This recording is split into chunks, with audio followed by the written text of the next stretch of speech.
Naona magazeti hapa yana mambo kweli leo. Headlines, and for some reason I think we are going to start with the headlines ya magazeti, alafu tutajua ni vipi. Lakini kabla ya hiyo, wacha nialike wageni waweze kutusalimia tujue ni kina nani, alafu ni vipi. Barrack, nitaanza na wewe. Asante sana Gerald. Good morning to you, sir. Jambo, jina langu naitwa Barrack Muluka. Na furaha ya kuweza kuwa hapa leo. Ni siku yangu ya kwanza kuweza kujumuika nawe na wasikilizaji na watazamaji wako. Ni furaha, basi tuwe pamoja. Who is Barrack Muluka? What's your experience? What do you do in this town? Najua Nairobi sisi wote tulifika. Tulikuja wote. Nina hustle.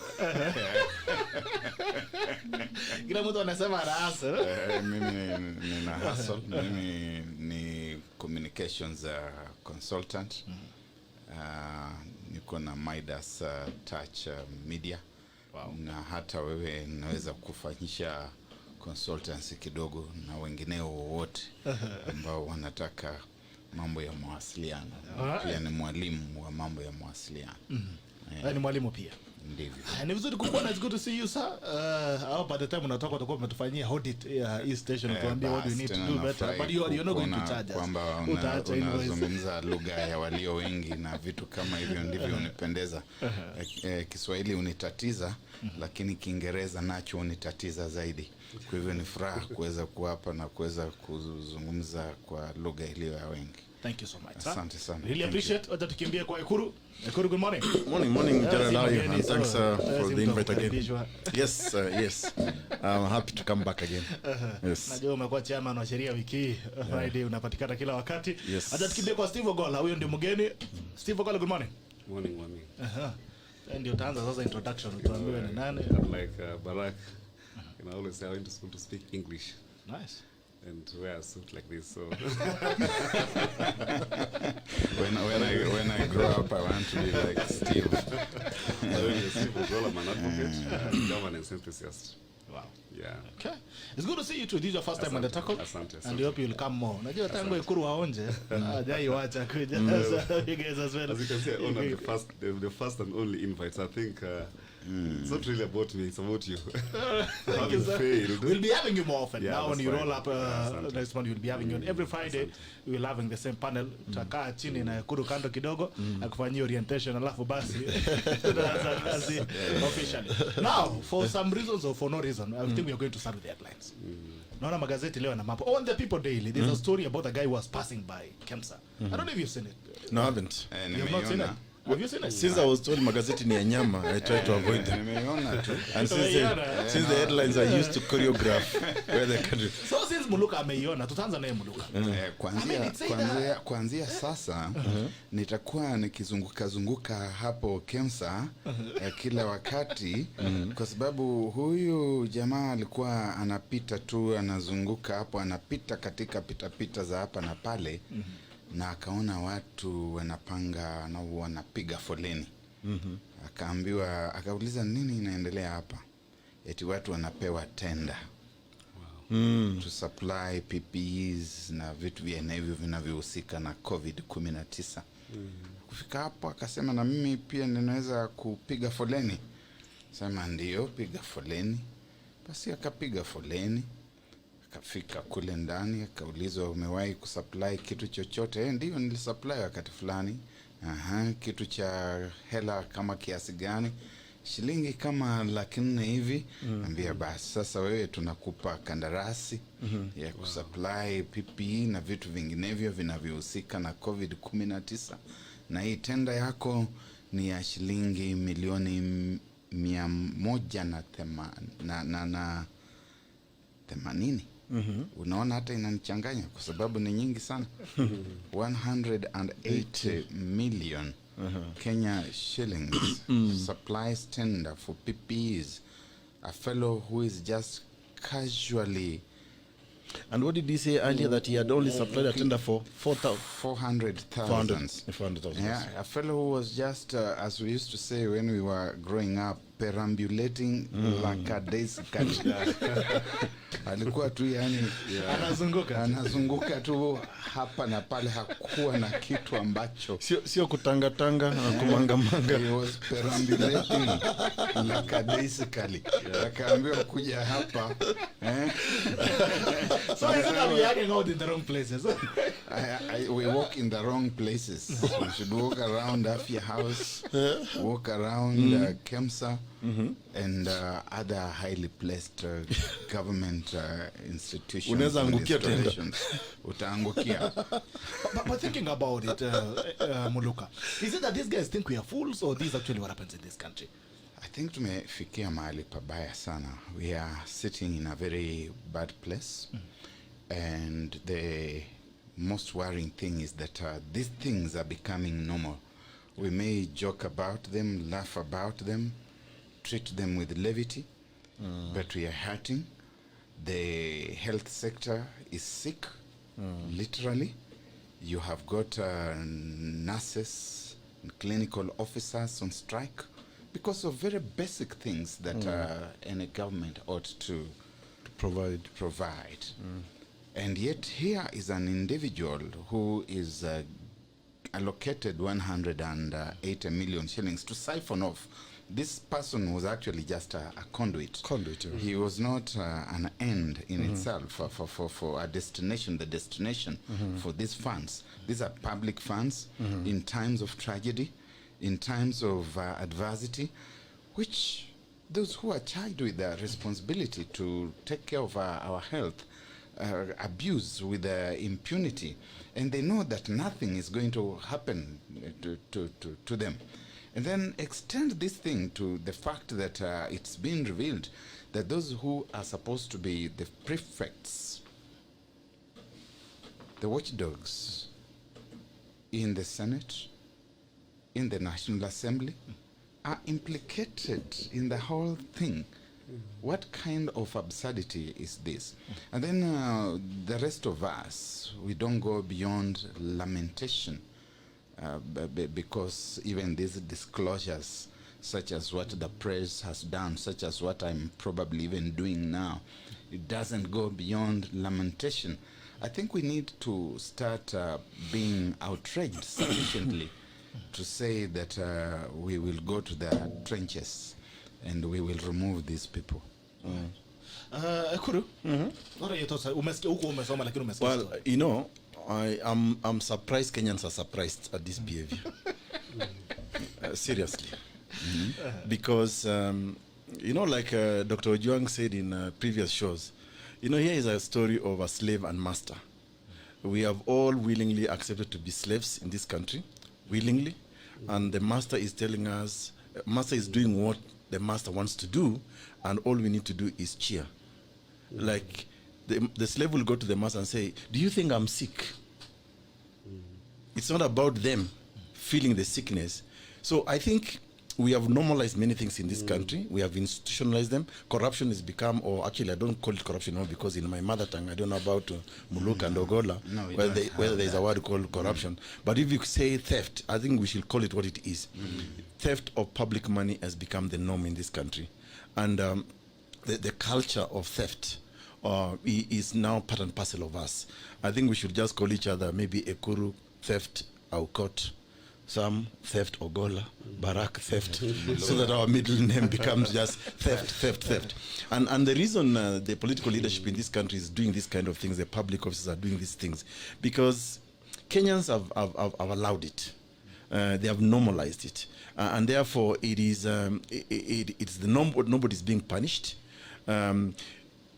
Seeking political offices in this country is an avenue for enrichment.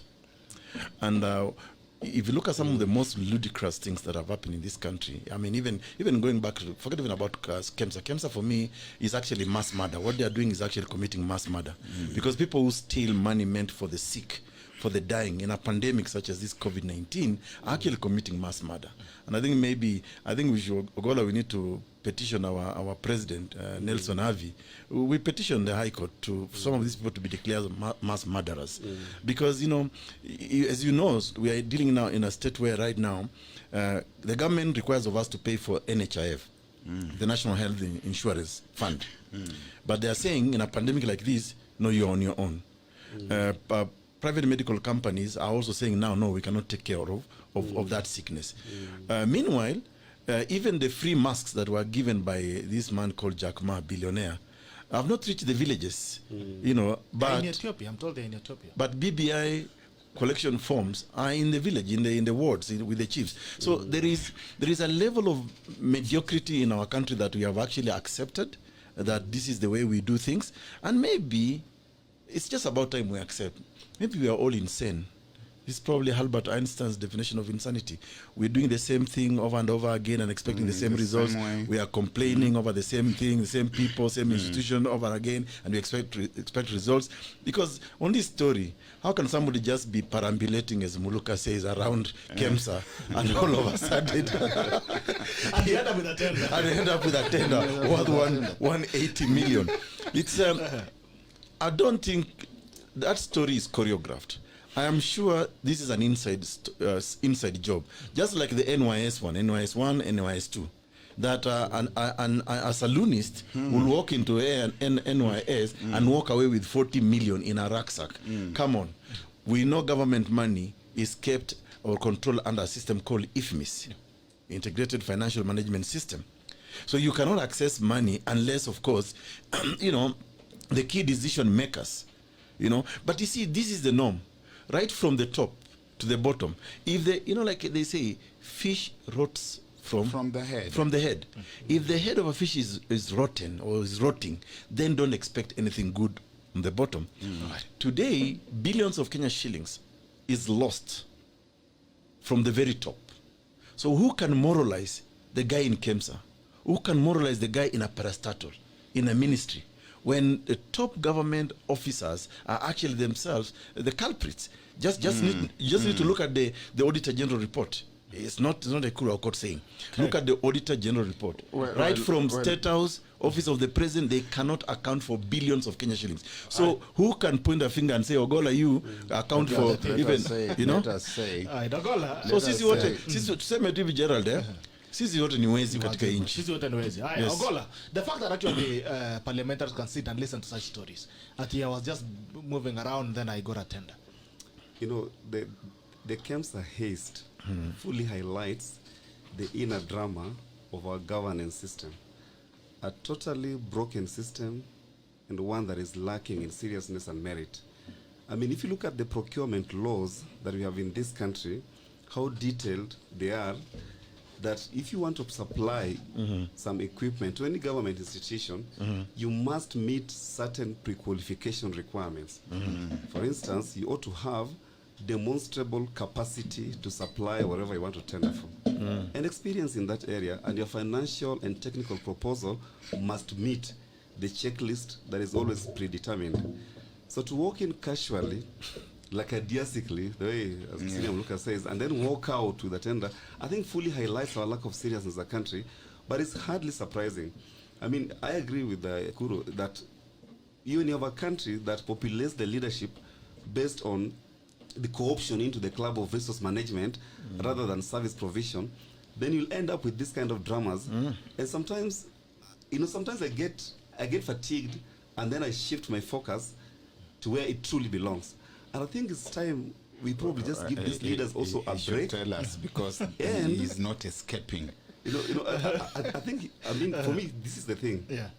You know, government is organized at the ballot. Government is organized at the ballot. If you present options at the ballot, and then you opt to go for thieves and thugs, I mean, also anticipate massive pilferage and wastage and theft of public resources. You know, during the lead up to the last election, the civil society initiated the red card campaign, disqualifying some people from running for office because they are dubious integrity record.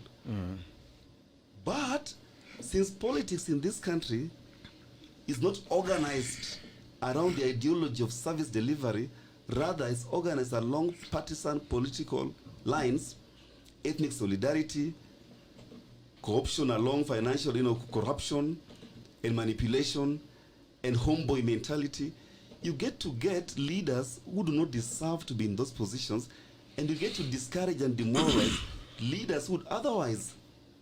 I mean, you're looking at a presidential candidate just right here who has the vision and the vigor to provide the leadership that we need. He wrote this constitution. He has a detailed and he has a clean record.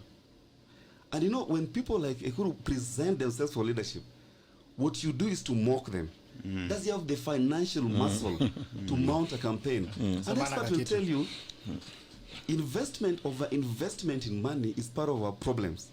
Because when you're going to organize government at the ballot, and you allow people to spend freely, and they don't get to account where they've got this money from, then you know, already you are creating some environment for compulsion, for corruption post the election. Because nobody, I mean, right now there's no campaign. Why can't someone just come and dump money here? I think this, where we are, is within Kibra constituency. There's no movement here. If you look at the last by-election, there's a lot of movement, a lot of money dumping, you know, to try and influence or alter public choice processes.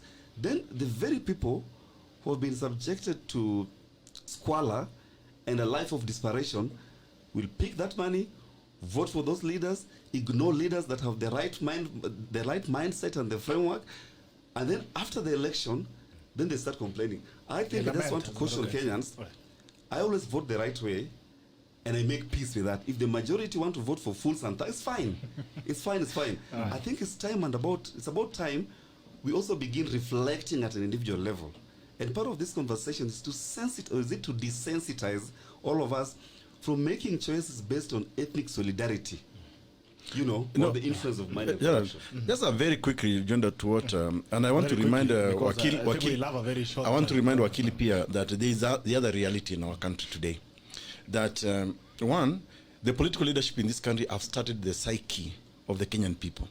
They know our national psyche. They know that in a way we are sick when it comes to political choices. We are psychic. So they invest a lot in that. And secondly, there is the other reality, which takes me back to the wise words of Joseph Stalin, when he said, those who vote decide nothing, but those who count the vote decide everything. And I think that has become the culture in Kenya today, where the choice of leadership actually is not happening at the ballot. The organization of government is not happening at the ballot. It is for those people who actually count those votes. And that's why you can see, even going towards 2022, the clamor now is that we must have a new electoral management body, which we call IEBC, because they want to choreograph the kind of government they want. And because they know Kenyans will not rise up and say no. And there's also another major problem. The people we now condemn to be leaders in this country, they know that the intellectuals in this country, or the people with the know-how, hardly participate in politics. The people I call the political illiterates, because they say, I hate politics, I don't want to get involved. But they do not know that from political decisions come, you know, those decisions that affect, for example, healthcare infrastructure today, whether we can actually combat COVID-19 in terms of, do we now have enough technology in our homes, because our children are now doing what's called remote learning and teaching, remote teaching and learning, and all those things. So it affects all of us, the businesses, the economies. Like I keep on saying, right now, we know that about 7 million small businesses have gone under during this COVID-19. But nobody's talking about it. They are talking about, I mean, this is the only country, I think, in the world that is not even thinking about buying vaccines. In Britain now, they have started vaccinating. In the in Germany, in other countries, including China. China is actually supplying vaccines now to many countries. Yet we borrow a lot of money from China, but we cannot even tell China now that this thing ilianza kwenu, si at least mutupatia ta vaccine as a loan first. In fact, if I was Uhuru, this is the first loan that will make sense. Finally. Ambia Chinese, tafadhali, tupatie tu loan ya vaccine ndio Wakenya wasikufe, tuendelee kuomba pesa kwenu. All right. Very quickly, I'll start with you again, Muluka, on the issues of the doctors. My L is coming out from the central Kenya, you're almost there. Now, the issues of the doctors. We've seen doctors have been complaining about the fact that they have not been cared for the government. The other day, we lost a 28-year-old doctor. The body is still hanging in the morgue because of a bill of 1 million. The story of the family is very harrowing. the things that they've gone through, try to save the life of that doctor, is quite something. We've had arguments from leaders. Raila Odinga said, for instance, that you guys need to be more understanding. We have better things we're dealing with. The economy is sinking. We are dealing with a pandemic and all that. You've also seen someone like a governor from Western Kenya, where you come from, telling these guys that, you guys be patient. Tungoje kwanza BBI. The doctors are still complaining. We are continuing to lose a number of them in their Call him by name. It's Governor Oparanya. Yes. No, it's called, Not Oparanya. Ojamong from Busia. Yes. Let's call him. Let's call them out. To go through. The president has remained completely mum on this issue. What are your thoughts? Very quickly. You see, my two colleagues are talking about organization of government and government being fashioned and rallied around the ballot box. And then, of course, Dr. AUKOT is talking about the silence that sits in the ballot box, while the people who are appointed as mouthpieces of the ruling class make certain declarations. It boils down to the fact that we have in government what we call government organized criminals. It's actually organized crime, mafia in charge of affairs of state, and they are not interested in the public. They are interested in their own wicked and perverted welfare. We are essentially, therefore, talking about theft as the primary objective of being in government, and everything else being disguise. That when we see people who may walk us through ceremonies of state, such as we expect to see in 2 days, is it tomorrow? Tomorrow is supposed to be Jamhuri. That is just a choreography. They do not really identify themselves with the public, and that is why a matter of such importance as the very essence of our life does not seem to count to these ladies and gentlemen, if I may use what is an oxymoron in this context, because they cease being ladies and gentlemen. They're basically thugs who are smartly dressed, who drive big and good elegant cars, who live in leafy suburbs. They are honorable criminals, if you want, who are in charge of affairs of state. And so it doesn't matter to them that doctors are dying, and that as doctors die, Kenyans are also dying, and that hope keeps on receding on the horizon, because the primary business of state for them is theft. When we talk about and against that which we call corruption, and I think Dr. AUKOT has put it spot on, it's actually theft. When we talk about it and complain about it, the people who hold the levers of power are wondering what we are complaining about, because they are there essentially to steal. And so we must get back to ourselves as citizens and ask ourselves, is it possible that we hate slavery, but we love the slave masters, and that when the slave masters come to us, we will go with them whichever way they tell us to go? When you look at this collection of BBI signatures, what is it about? Sickening. There are people who are signing papers that signify nothing to them. They have not understood what change they seem to be asking for and where it is going. And in another few months' time, we are going to be crying again about and against the BBI. Then there's the docile, in fact, let me call it the apathetic middle class. People who think that if you could fashion a highway in the middle of garbage, and that highway leads to an island in the middle of that garbage, and you occupy that island as your home, your abode, and that is the territory in which you are conducting your affairs, you can forget about the rest of the rot. It was William Shakespeare who was wondering about a rose on a dunghill? What is the value of a rose on a dunghill? And this middle class, the Kenyan middle class, the educated class, the professional classes, the tax-paying classes, on which the burden of the funds that are stolen every day sit, must wake up.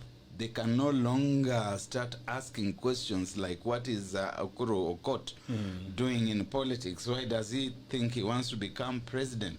What is BARRACK MULUKA doing with politicians in politics? We must disrupt these people, and we must give this country a new direction. If we can't, then let us stop lamenting. Hi, EKURU, what are your thoughts? We continue listening to these guys. You know, I totally agree with Muluka, and I think for me, let's just bring this battle back to our very doorsteps. I think the problem actually is people who are in the know. To be honest, I have come to terms with the fact that I will no longer blame Uhuru Kenyatta, William Ruto, Raila Odinga, and there are many, many surrogates. Yeah. Because when these guys wake up, that's all they know. That's their oxygen. You cannot take away their oxygen from them, otherwise they will die.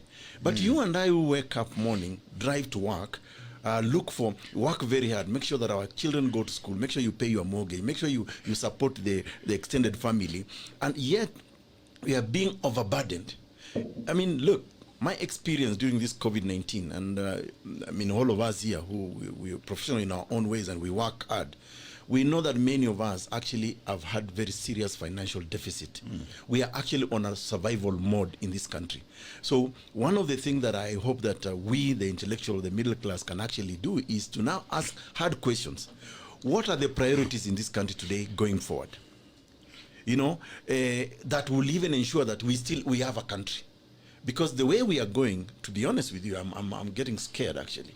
And one of the things that is scaring me right now, Bitok, is if things go the way they are, our children are growing faster, probably even faster than us. I'm actually scared the day my children will ask me, Dad, where were you with all this supposed knowledge, my doctorate, whatever, when we inherited this country? You know, that scares me. And I think as a parent, as a responsible citizen, all of us should be scared because, you know, as a student of forced migration, let me give you an example. I have visited many refugee camps, you know, in the region and parts of the world. And I've seen in those refugee camps, I've met former generals in the army, bankers, attorney generals, lawyers, lining up to receive a food ration from the World Food Program. A small, you know, this is what will, in hovels. Exactly. This is what will happen when we do not reconstruct our country. We will all find ourselves actually in refugee camps, and there will be no country. You can today claim that you've got billions of Kenya shillings stashed somewhere in a bank. When shit happens, and excuse my French, when that shit happens, you will not even have the opportunity to actually go and withdraw that money. You'll be running for your dear life. This happened in 2007, 2008, post-election violence. People who had the means, you know, and when their homes were being burnt, they just had to run for their dear lives. And so since then, people have not recovered. And this is exactly where this country is being driven into. We have a very irresponsible leadership at the very top. We also have an irresponsible citizenry, as OGOLLA alluded to, that they make the wrong choices. You know, today people are blaming, for example, Mike Sonko in Nairobi. But they elected him. You know, these kind of leaders are actually a reflection of us. So leaders only have one vote. I mean, EKURU only had one vote in 2007 and even in 2017 election. But you see, if people, you know, I think tuambiane tu kweli. Nafikiri kuna uchawi fulani katika nchi. I mean, witchcraft I think is real. Because what happens to Kenyans, ukifika kwa ballot box, ukiona your ballot box, somehow something happens to you. And we also make the wrong decisions. Look at the management of our election, for example, which actually results into this kind of leadership that we are lamenting on. Our election is probably one of the most expensive in the world. I studied how much we spent, for example, in the 2017 election. Can you imagine, OGOLLA and Muluka, that we actually spent 2.5 billion Kenya shillings to print our ballots from a desert country called Dubai. They don't even have a forest.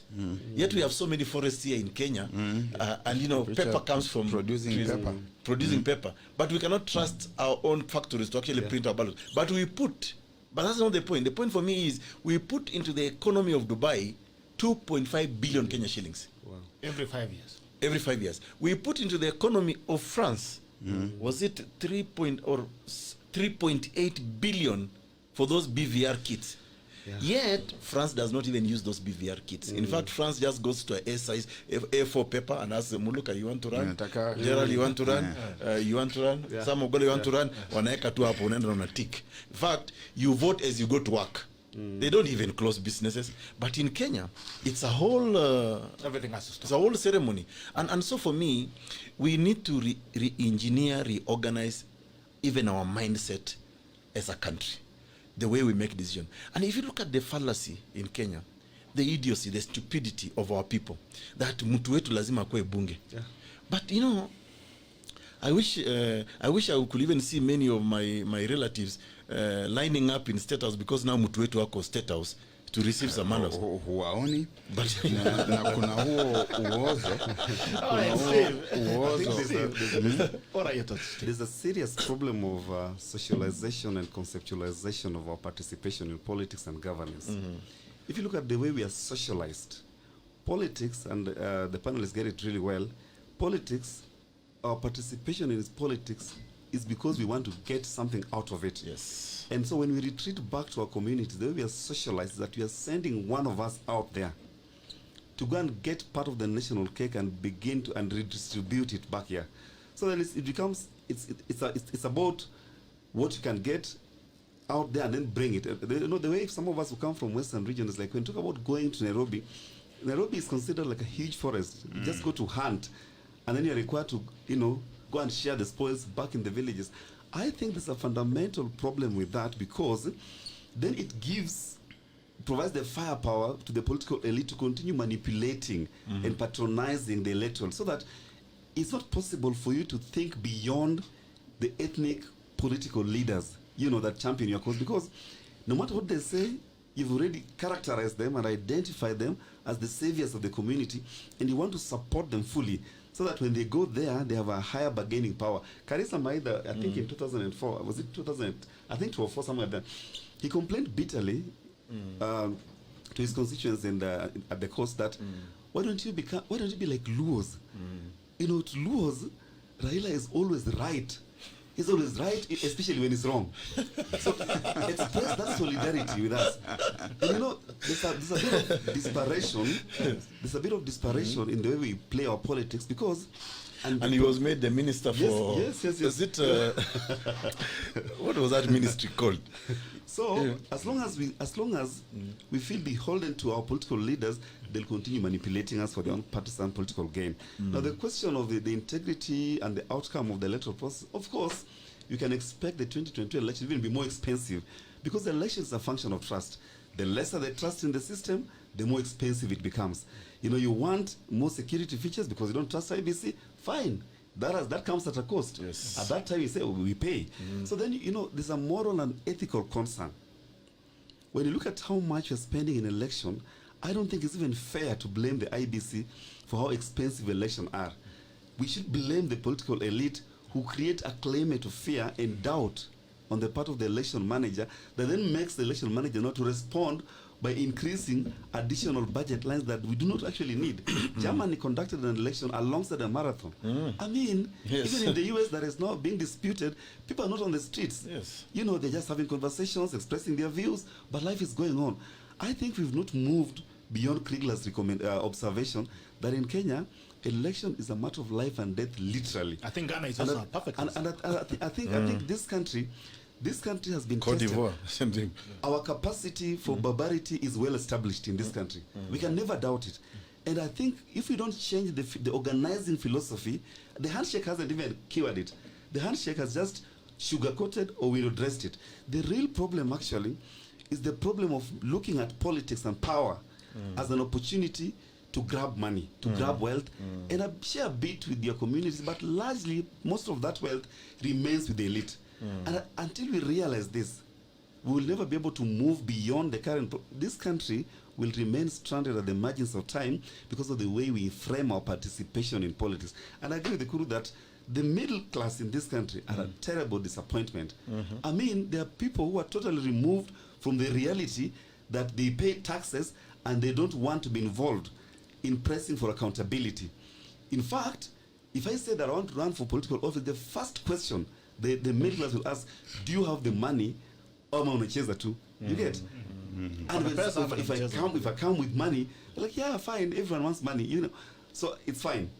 You know, in Joshua, if you check the book of Joshua 24, verse 15, is it 15:24 that says, you know, as for me and my family, we shall serve the Lord. I think at one point I made a decision that in the middle of all this chaos, I think change can be incubated at a personal level. Have I ever paid a bribe? No. Have I ever demanded or taken a bribe? No. Then I'm fine. Do I vote along ethnic lines? Am I patronized by our ethnic leaders? No. Then I say, okay, fine. If the entire population wants to be subjected to political domination because you believe your regional kingpin is going to hunt for you, that's fine. That's for you to decide. But do not co-opt me when you start complaining. And I think I like the views by Dr. EKURU in the sense that sometimes when we blame the elite so much, we camouflage the problem. There's a bigger problem down here among the voters, among the citizenry, and they're not admitting it. People must begin to admit that until we disrupt the philosophy from the bottom, change will not come from the top. And I think maybe the other, just a quick rejoinder. As I throw it to Muluka? Yes, as Muluka comes in.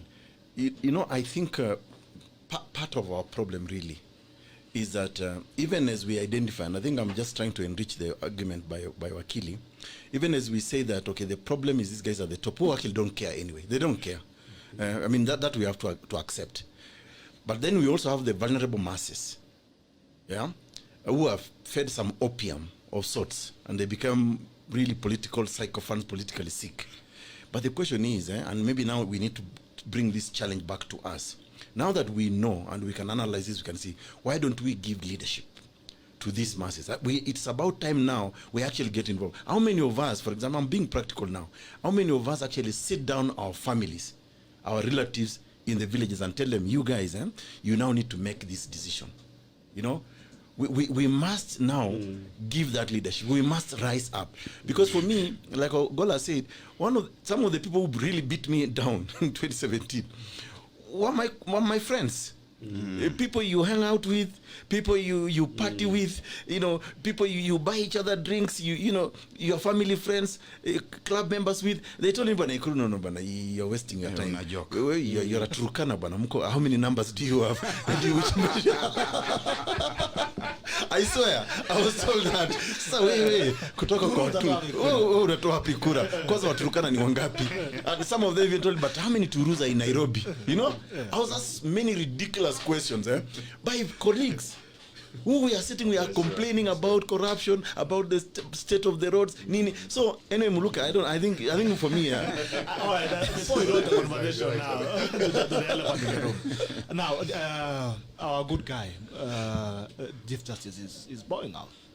He bows amidst a conflict with government and the executive and even directly with the president. We have disagreed. Chief Justice Maraga is finishing his term. He has lamented severally about the influence of the executive in judiciary affairs.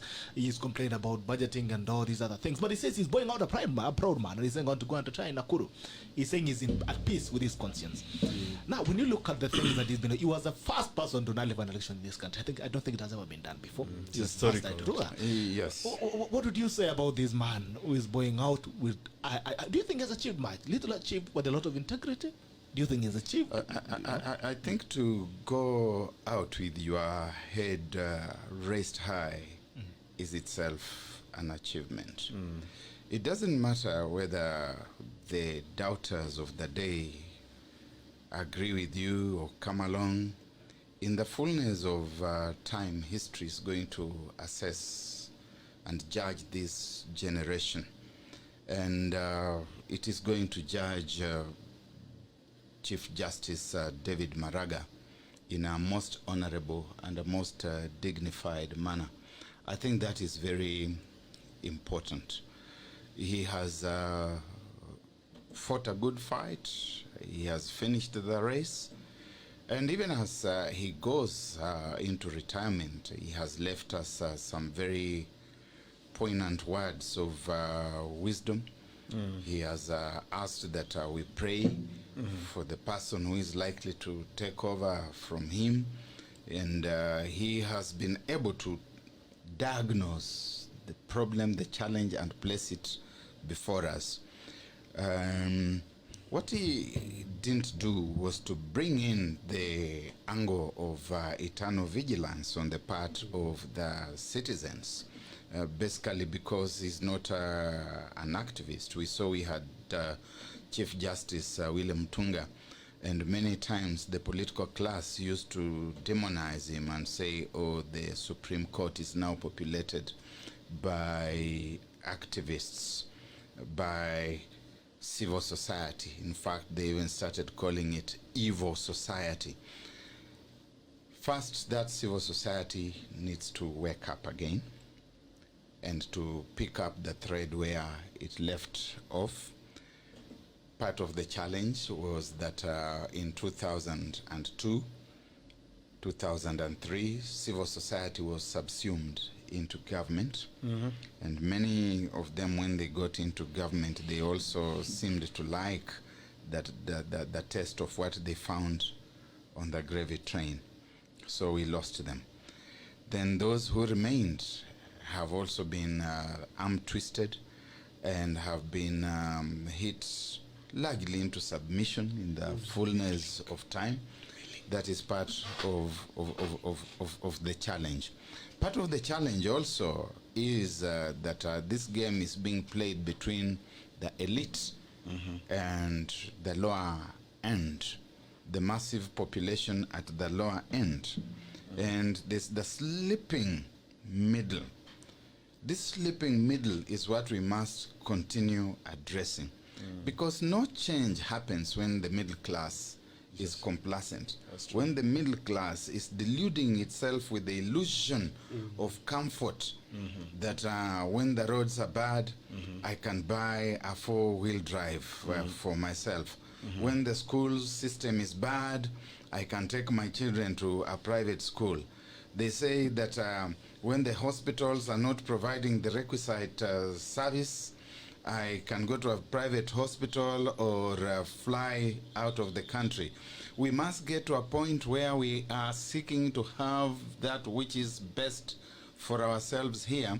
And the middle class must wake up. No change of any meaningful nature, no revolution, in fact, in history, has ever taken place without the sleeping middle class waking up first. You can look at recent happenings in places like the Philippines. You can look at what happened in Europe in the late 1980s, early 1990s. The middle class had to wake up, and I think it is not far, because in any case, when you can no longer service that mortgage, because the mortgage belongs to the middle class, when you can no longer pay that fees in international schools that you send your children to, when you can no longer put that four-wheel drive on the road, when the rent cannot be paid because rents belong to the middle class, then that middle class is about to rise. And as a warning shot to the elite who are in power, you can keep ignoring the sounds that we are making. You can keep on ignoring the writing on the wall. But your damnation slumbereth not. But Muluka,